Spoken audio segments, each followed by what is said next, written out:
Cinema ரகசியம் நேயர்களுக்கு வணக்கம். கள்ளக்குடி கண்ட கருணாநிதி என்று சொல்வதை விட கண்ணதாசன் என்றுதான் சொல்ல வேண்டும் என்று பாஜக தலைவர் அண்ணாமலை கூறி பரபரப்பை ஏற்படுத்தி வரும் நிலையில் அவர் ஏன் அவ்வாறு சொன்னார் என்பது குறித்து கண்ணதாசன் மகன் அண்ணாதுரை கண்ணதாசனின் வனவாசனம் புத்தகத்தில் இருந்து விளக்கம் அளித்துள்ளார்.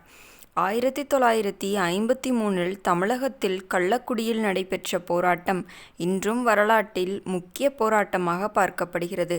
இந்த போராட்டத்திற்கு கலைஞர் கருணாநிதியின் தலைமையில் முதல் அணியும் ராமசுப்பையா தலைமையில் இரண்டாவது அணியும் அதேபோல் கண்ணதாசனின் தலைமையில் மூன்றாவது அணியும் களமிறங்கியது. இதில் முதலில் டால்மியாபுரம் என்று இருக்கும் இடங்களிலெல்லாம் கள்ளக்குடி என்று எழுதப் போகிறோம் என்றுதான் போராட்டத்திற்கு அனுமதி வாங்கினார்கள். முதல் அணியாக அங்கு சென்ற கருணாநிதி தலைமையிலான அணி டால்மியாபுரம் என்று இருந்த அனைத்து இடங்களிலும் கள்ளக்குடி என்று எழுதிவிட்டு ரயில் நிலையத்திற்கு சென்றுள்ளனர். அங்கும் டால்மியாபுரம் என்பதை கள்ளக்குடி என்று மாற்றிய போது காவல்துறையினர் அவரை ஒன்றும் செய்யவில்லை. இதனால் அடுத்து என்ன செய்யலாம் என்று யோசித்த கருணாநிதி உடனடியாக ரயிலை மறித்து போராட்டத்தில் ஈடுபட்டுள்ளார்.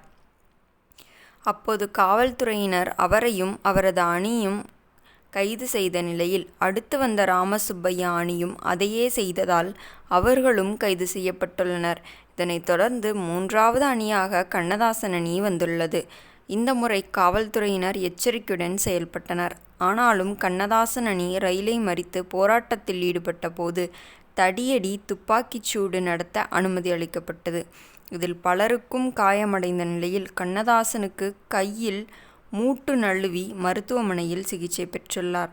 அப்போது கண்ணதாசன் அணியைச் சேர்ந்த அனைவரையும் கைது செய்த போலீசார் 15 நாட்கள் ரிமாண்ட் செய்து சிறையில் அடைத்தனர். மேலும் ரயில்வே துறையில் 2 வழக்கு மற்றும் தமிழக காவல்துறையில் 3 வழக்கு என மொத்தம் 5 வழக்குகள் கண்ணதாசன் உள்ளிட்ட 24 பேர் மீது போடப்பட்டது.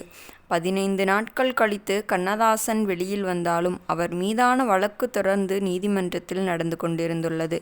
அப்போது திருச்சியில் பத்திரிகை நடத்தி கொண்டிருந்த திமுகவை சேர்ந்த சிற்றரசு என்பவர் கள்ளக்குடி வழக்கு நீதி என்ற தனது பத்திரிகைகளில் விளக்கம் செய்து வசூல் செய்துள்ளார்.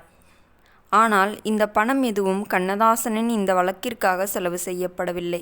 அதேபோல் கண்ணதாசனுக்கு முன்பாக கைது செய்யப்பட்ட கருணாநிதி அணி ராமசுப்பையா அணியை சேர்ந்த பலரும் 3 மாத சிறை தண்டனைக்கு பிறகு விடுதலை செய்யப்பட்டனர். ஆனால் கண்ணதாசன் வெளியில் இருந்தாலும் அவரது வழக்கு மட்டும் நிலுவையில் இருந்துள்ளது. அப்போது பணமில்லாமல் சிரமப்பட்ட கண்ணதாசன் மாடர்ன் பிக்சர் TR சுந்தரத்திடம் சென்று செலவுக்கு 500 ரூபாய் பணம் கேட்டுள்ளார். ஆனால் அவர் பணம் கொடுக்க மறுத்ததால் அன்று மாலையே ஊருக்கு புறப்பட தயாரான கண்ணதாசன் அவரிடம் சொல்லிவிட்டு போகலாம் என்று வந்துள்ளார். அப்போது கண்ணதாசனை பார்த்த TR சுந்தரம் ஒரு படத்திற்கு கதை வசனம் எழுதி தருகிறாயா என்று கேட்டுள்ளார். அதுவரை பாடல்கள் மட்டுமே எழுதி வந்த கண்ணதாசன் முதல் முறையாக கதை, திரைக்கதை வசனம், பாடல்கள் எழுதிய படம்தான் இல்லற ஜோதி. சிவாஜி நடிப்பில் வெளியான இந்த படம் நல்ல வரவேற்பை பெற்றது. சேலத்தில் இருந்து கொண்டே தனது வழக்கு விசாரணைக்காக ஆஜராகி வந்த கண்ணதாசனுக்கு வழக்கு முடிவில் 1.5 ஆண்டுகள் சிறை தண்டனை விதிக்கப்பட்டது. அவருடன் கைது செய்யப்பட்ட கருணாநிதி மற்றும் ராமசுப்பையா ஆகியோர் 3 மாதங்களில் விடுதலை செய்யப்பட்டனர். மீண்டும் நாளை சந்திப்போம். நன்றி, வணக்கம் நேயர்களே.